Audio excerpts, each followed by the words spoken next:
கர்நாடகாவில் மதுரம்மா கோவில் திருவிழாவின் போது சுமார் 150 அடி உயரம் கொண்ட தேர் சரிந்து விழுந்து விபத்துக்குள்ளானதில் இதுவரை 2 பேர் உயிரிழந்திருக்கின்றனர். கோவில் திருவிழாவில் பாதுகாப்பு நடவடிக்கைகள் பின்பற்றப்பட்டதா?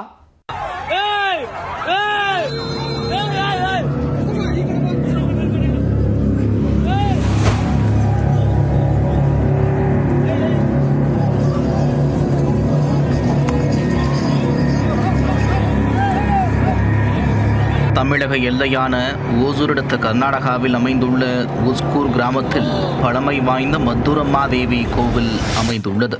இது ஆனைக்கல், பொம்மசந்திரா, எலக்ட்ரானிக் சிட்டி பகுதி மக்களுக்கிடையே மிகவும் பிரபலமான கோவிலாகும்.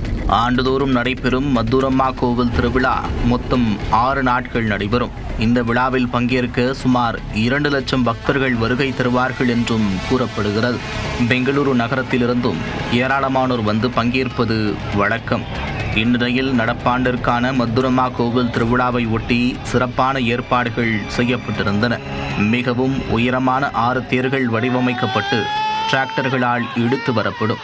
இம்முறை தொட்டநாகமங்கலா, ராயச்சந்திரா, லக்ஷ்மி நாராயணபுரா, கட்டஹள்ளி, கொடத்தி, சஞ்சீவி நகரா ஆகிய பகுதிகளிலிருந்து தேர்கள் உஸ்கூர் திருவிழாவிற்கு வந்திருந்தன. சனிக்கிழமை சிக்கநாகமங்கலா அருகே தொட்டநாகமங்கலா கிராம தேர் ஒன்று இழுத்து வரப்பட்டது.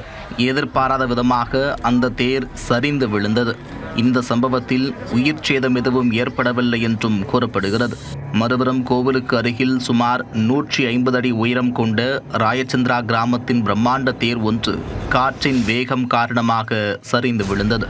இந்த சம்பவத்தில்தான் பலர் தேரின் கீழ் சிக்கிக் கொண்டனர். சம்பவ இடத்திலேயே ஆட்டோ ஓட்டுநர் லோகித் என்பவர் உயிரிழந்தார். ஜோதி என்கிற 14 வயது சிறுமி படுகாயமடைந்து பின்னர் சிகிச்சை பலனின்றி உயிரிழந்தார். மேலும் 2 பெண்கள் உட்பட 3 காயமடைந்தனர். கடந்த ஆண்டு ராயச்சந்திரா கிராமத்தின் தேர் இதேபோல பலத்த காற்றின் காரணமாக கவிழ்ந்து விபத்தில் சிக்கியது.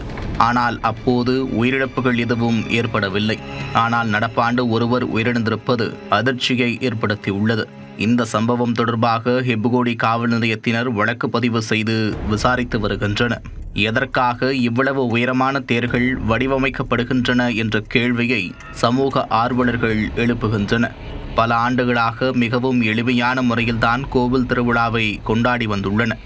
கடந்த சில ஆண்டுகளுக்கு முன்பு கோவில் நிர்வாகம் போட்டி ஒன்றை அறிவித்துள்ளது. யார் மிக உயரமான தேரை வடிவமைக்கிறார்களோ அவர்களுக்கு பணப்பரிசு வழங்கப்படும் என்றும் அறிவித்திருந்தது.